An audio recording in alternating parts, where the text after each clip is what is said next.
Alongside Bryan Hayes and Marty Biron. Guys, there's a trend in the NHL that's been developing for a while.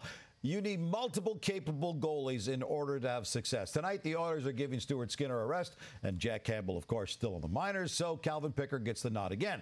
Marty, can the Oilers trust Pickard as their backup come playoff time, or should they be looking to upgrade at the deadline?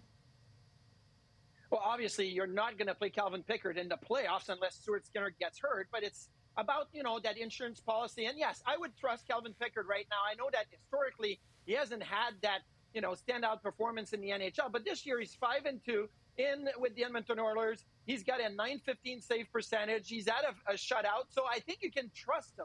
And really, what are the other options out there? Are you going to go for a Capo Kakin in San Jose? Are you going to go for Jake Allen? It's going to cost you a lot of money. You don't have that luxury in Edmonton right now.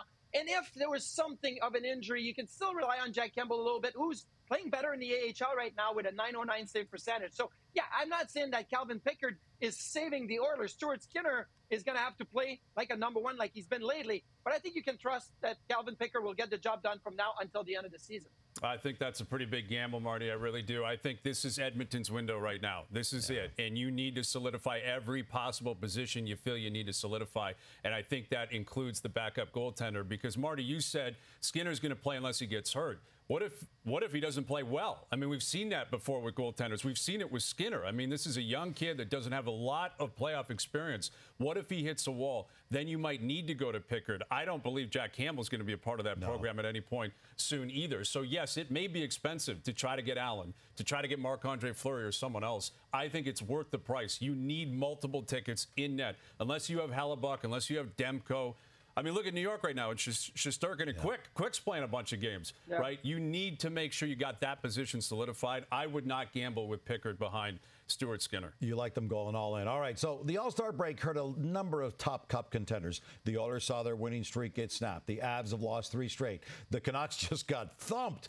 Brian, how does Edmonton avoid a letdown against the league's worst home team in the Ducks? Well, this really is a trap game, Gino, because I'm sure Anaheim is hoping that Edmonton will be sulking a little bit because they lost the streak and they lost in Vegas. Maybe Edmonton is looking past Anaheim tonight. Bit of a trap game looking ahead to L.A. and the Kings tomorrow night.